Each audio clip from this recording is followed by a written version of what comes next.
Shalom saudara-saudari terkasih, sidang jemaat yang berbahagia. Jumpa lagi dalam Suara Gembala.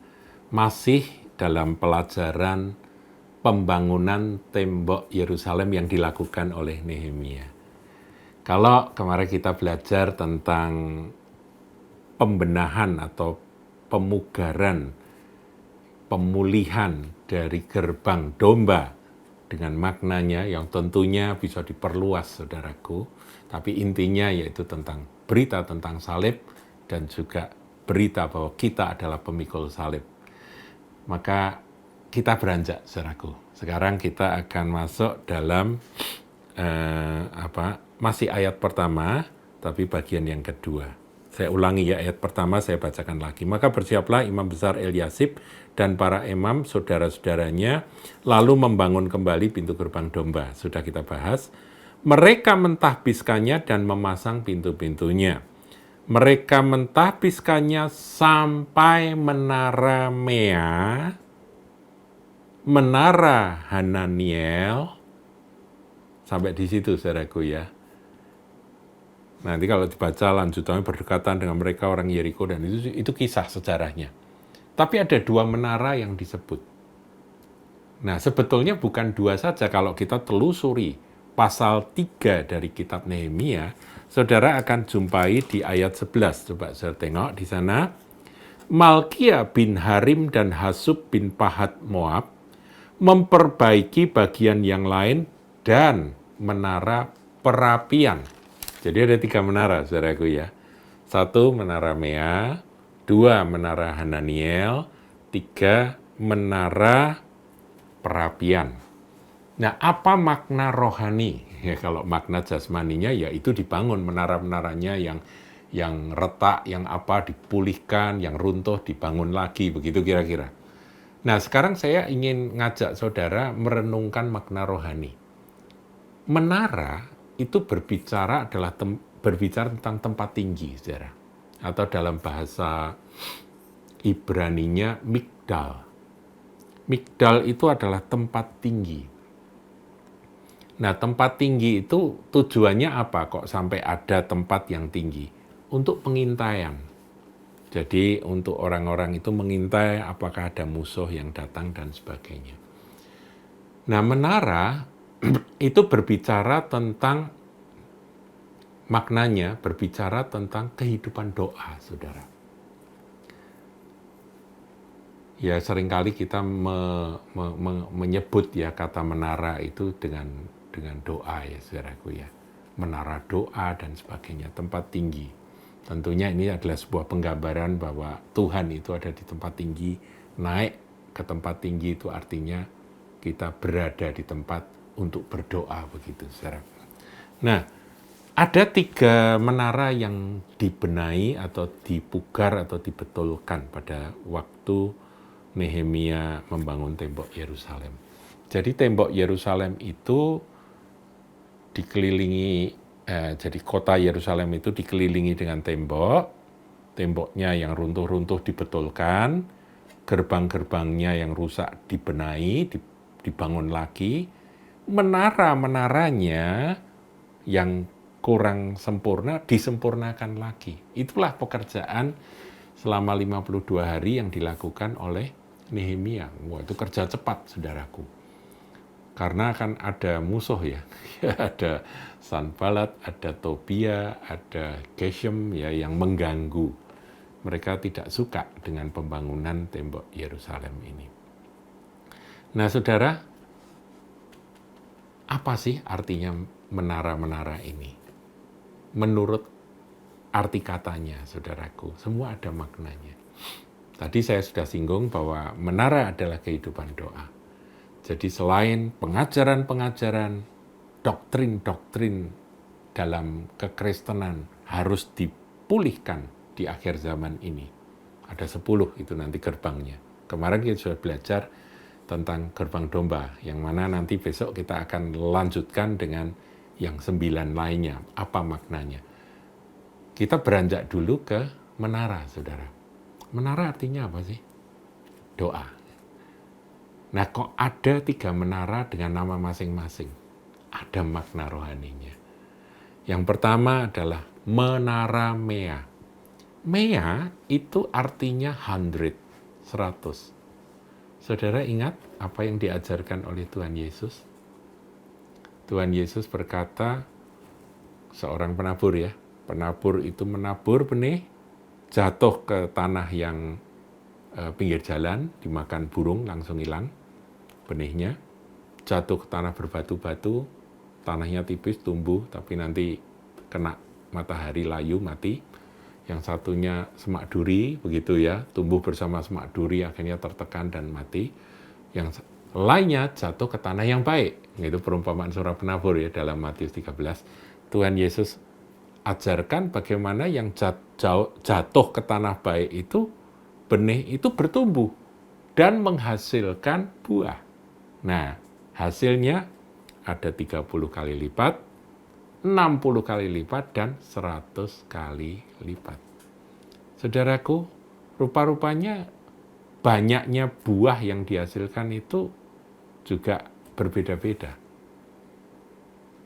Nah, menara Mea itu sebuah pertanda. Namanya itu memberi makna bahwa kalau kita merindukan buah kehidupan kita sebagai seorang orang percaya itu melipat ganda sampai maksimal, kita harus punya kehidupan menara. Kita harus punya kehidupan doa, persekutuan pribadi dengan Tuhan, syafaat-syafaat pribadi dengan Tuhan. Saudara ingat kata-kata dari John Wesley, dia berkata bahwa Allah tidak melakukan apapun juga kecuali menjawab doa-doa umatnya. Jadi Tuhan itu tidak berbuat apa-apa kecuali menjawab doa-doa umatnya. Ada sedikit doa, maka ada sedikit hasil. Ada banyak doa, ada banyak hasil. Ada limpah doa, ada limpah hasil. Ada doa yang maksimal, menara Mea. Hasilnya pun maksimal, 100. Makanya yang menentukan akan kualitas maupun kuantitas dari karya rohani gereja Tuhan, itu adalah menara. Menara Mea. Menara 100. Yang menentukan apakah engkau mencapai akan 100 kali lipat seperti yang diajarkan Tuhan Yesus, itu adalah kehidupan doa. Jadi saudaraku, jangan kita berhenti berdoa. Karena doa orang benar apabila didoakan dengan penuh keyakinan, sangat besar kuasanya. Berikut, menara Hananiel. Hananiel itu menurut arti katanya adalah Allah berkenan. Ya. Allah berkenan itulah Hananiel. Nah, artinya apa saudaraku? Saudara, kita ini butuh perkenan Tuhan. Tanpa perkenan Tuhan, maka apa yang kita kerjakan itu tidak akan membawa hasil yang maksimal. Jadi perkenan Tuhan itu sangat penting. Kalau Daud itu dikatakan orang yang berkenan di hati Tuhan, wah itu luar biasa. Saudara, jadilah orang yang diperkenan oleh Tuhan. Menyukakan hati Tuhan. Disayang Tuhan. Kita sering dengar lagu itu ya, sayang, sayang, disayang. Bagaimana caranya kita bisa disayang Tuhan, saudara? Kehidupan doa kita. Orang yang punya kehidupan doa, hubungan intim dengan Tuhan, mereka adalah orang-orang yang disayang Tuhan. Perkenan Tuhan ada di sana. Ini harus dibenahi. Kehidupan doa untuk supaya perkenan Tuhan ada atas hidup saudara dan saya. Seperti tadi, Mea harus dibenahi supaya dengan kehidupan doa yang semakin bagus, semakin indah, semakin kuat, maka hasilnya itu maksimal 100. Bukan 30, bukan 60. Kalau sekarang kita sudah ada hasil tapi 30, ayo kita berdoa. supaya naik jadi 60. Ayo kita benahi lagi menara Mea supaya sampai 100.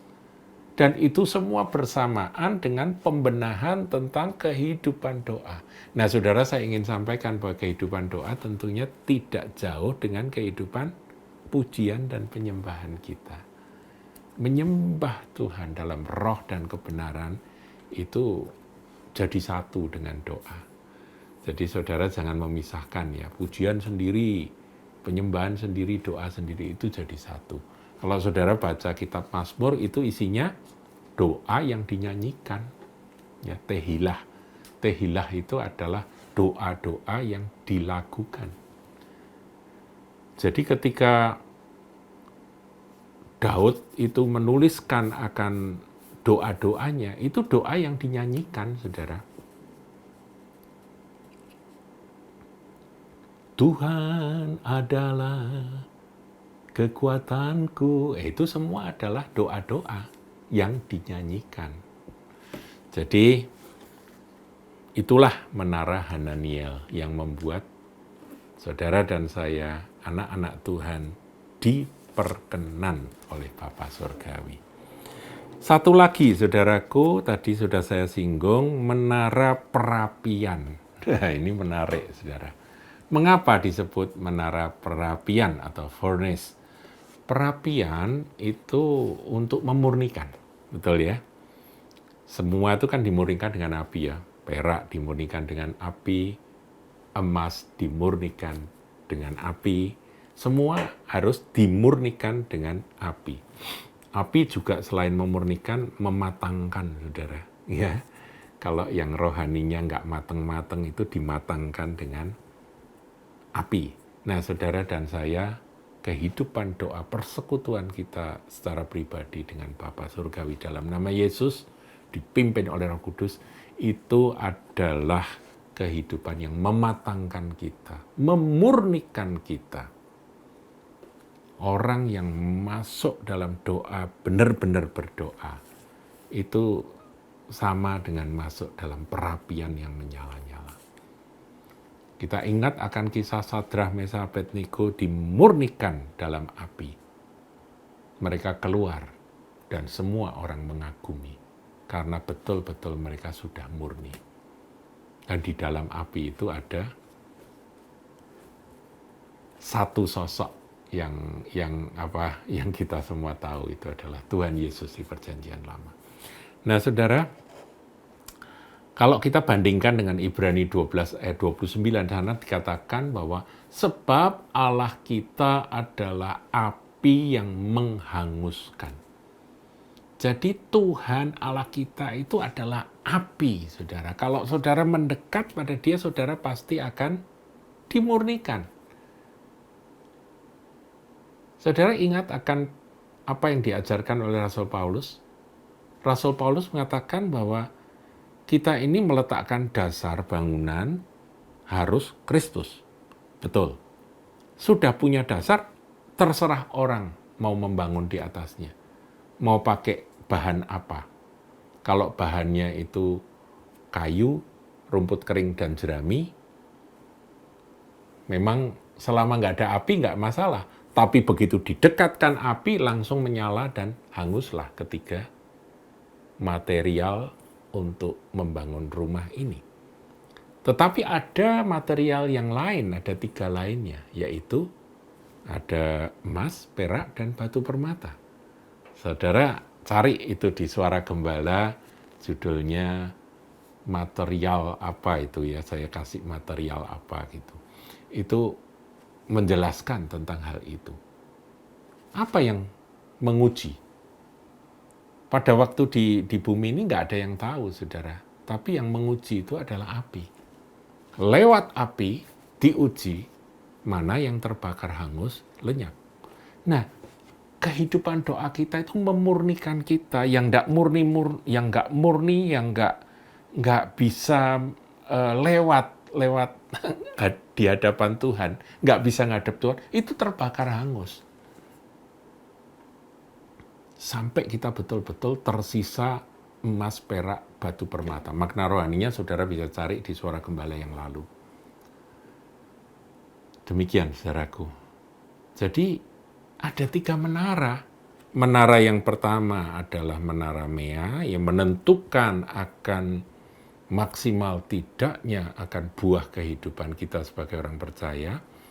Yang kedua yaitu menara Hananiel menentukan berkenan tidaknya itu juga kehidupan doa kita.